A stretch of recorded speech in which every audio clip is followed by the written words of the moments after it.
بونسوار عليكم، مساء الفل عليكم جميعا. دلوقتي هنعمل مع بعض الجزء الأول من الدرس الثاني منهج أولى إعدادي، الترم الثاني. الجزء الأول من الدرس الثاني سهل جدا وجميل، مفهوش أي مشكلة خالص. ورقة وقلم بقى ونكتب مع بعض ونقول بسم الله الرحمن الرحيم. العنوان هنا بيقول إيه؟ بيقول pour aller le lieu. pour aller le lieu معناها علشان نذهب إلى مكان. في كمان عندنا هنا pour demander le lieu علشان نسأل عن المكان. pour chercher le lieu معناها علشان نبحث عن المكان. يبقى عندنا هنا aller demander chercher، والتلاتة قبلهم كلمة pour معناها علشان. pour بيجي وراها الفيرب في الانفينيتيف، يعني زي ما هو في حالته الأولية في المصدر زي ما احنا شايفين aller demander chercher. احب افكركم بس اهم حاجه ان فيرب الي ده افعال مجموعه ثالثه، وفيرب دوموندي وشارشي افعال مجموعه اولى. تمام. وكلمه ليو يعني المكان لو ليو. عندنا لما نحب نسال على المكان بور الي الا فارماسي، علشان نسال على المكان. هنا الصيدليه، علشان نروح الصيدليه ممكن نسال سؤالين بطريقه مختلفه والاثنين ليهم نفس المعنى. اول سؤال بيقول ويلا فارماسي، اين توجد الصيدليه، و معناها اين. او السؤال الثاني اللي بيقول كومون الي الا فارماسي، يعني كيف اذهب الى الصيدليه او كيفيه الذهاب الى الصيدليه، وكلمه كومون معناها كيف. ويلا فارماسي، كومون الي الا فارماسي. طيب هنا كده بقى احنا سألنا السؤال قلنا اويلا فارماسي، فعندنا هنا اجابات ليه بقى. عايزين نعرف المكان فين. ممكن نقول ادوات يعني على اليمين، اجوش على الشمال، تو دروا معناها على طول. انا دلوقتي بسأل حد بقول له اويلا فارماسي، اين توجد الصيدلية؟ ممكن يقول لي على طول ادوات وخلاص، او اجوش وخلاص، او تو دروا وخلاص. دي اجابات كلها صح، تقدر تختار الاجابة اللي تحفظها وتكتبها. لكن ممكن هو يرد عليا يقول لي ايه vous prenez la première rue à droite، يعني حضرتك خد الشارع الاولاني. première rue يعني الشارع الاولاني، à droite يمين، حضرتك خد الشارع الاولاني يمين. او ممكن يقول لي vous tournez à gauche، vous tournez à gauche، وtourner معناها تلف او ترجع، تمام، او تعود. vous tournez à gauche، واجوش شمال، حضرتك ارجع شمال او لف شمال. يبقى vous prenez la première rue à droite و vous tournez à gauche، او اي واحد من الثلاثه دول هتكون اجابه صح جدا. لو احنا سالنا مثلا où est la pharmacie، où est l'école، où est le club كده. تمام. جميل. اللي بعده عندنا هنا مجموعه من الفوكابولير، والفوكابولير ده لازم يا جماعه نحفظه بالورقه والقلم كده. ليه؟ لان ده بيساعدنا لما يجي لنا دوكيومون نعرف المعنى، وكمان بيساعدنا ان احنا نكون جمل. تمام. عندنا هنا محطه القطار اسمها لاجار، الشارع اسمه لارو، والشارع الواسع او الطريق الواسع الكبير اسمه لافينيو. لا بلاس الميدان، لو بون معناه كوبري، لو بالي القصر. لاجار، la rue, l'avenue, la place, le pont, le palais. دلوقتي هنتكلم على لليو. اليو اللي هي الأماكن، واليو كلمة جمع بتاخد في الآخر إكس، تمام، وهي جمع كلمة لو ليو.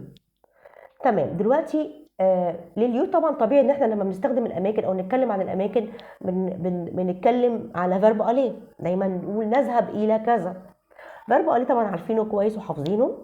طيب عندنا مجموعه من الادوات اللي بتتكلم اللي بنقدر نعبر بيها او نستخدمها مع الاماكن، اللي هي دي الابوستروف واو والا واو بالاكس.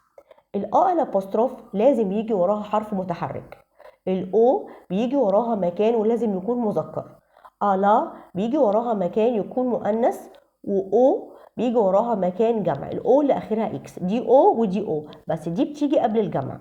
تمام.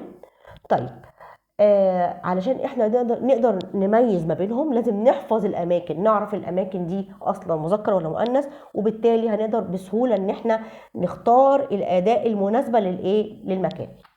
طيب عندنا هنا مجموعه من الكلمات اللي بتيجي مع او اهي قدامنا اهي. ودي كلها كلمات مذكر.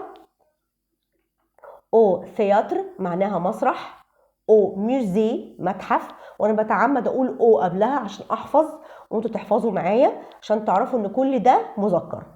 او ثياتر، او ميوزي متحف، او مارشي السوق، او ستاد الاستاد، او كلوب النادي، او زو جنينة الحيوانات، او جاردان الحديقة، او ريستورون اللي هو المطعم، واو كير القاهرة. يبقى عندنا ايه؟ سياتر، ميوزي، مارشي، ستاد، كلوب، زو، جاردان، ريستورون، كير. وكل دول بياخدوا او معاهم. ليه؟ علشان الاو دي مكان مذكر. الاو دي بتاخد اماكن مذكره. سوري يا جماعه على اللخبطه، معلش.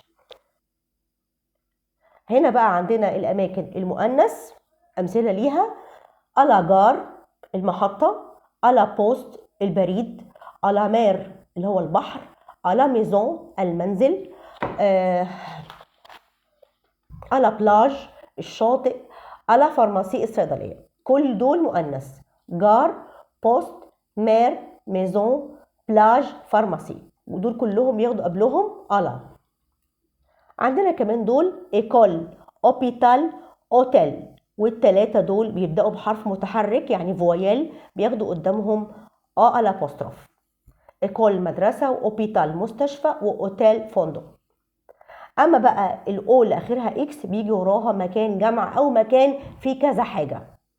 بيراميد الاهرامات، ده مثل بسيط جدا. او بيراميد. ممكن كمان نقول او زيتازوني اللي هي الولايات المتحده. يعني الاماكن اللي هي المجمعه دي بتبقى قليله، بس خلينا حافظين المثل الاساسي عندنا اللي هو او بيراميد اللي هي الاهرامات بتاخد قبلها او بالاكس. لو عرفنا نحدد انواع الاماكن مذكر مؤنث جمع يبقى احنا كده تمام، قدرنا ان احنا نفهم الاوكسيليار او الادوات بتاعتها. ده فيرب عليه مكتوب فوق كده، طبعا عارفينه وحافظينه كويس قوي قوي. وعندنا بعد كده شويه اسئله نحلها مع بعض. complete avec او، على، الابوستروف او.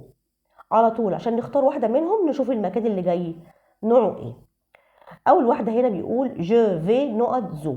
زو طبعا ده مكان مفرد ومذكر، يبقى على طول هناخد ايه؟ او.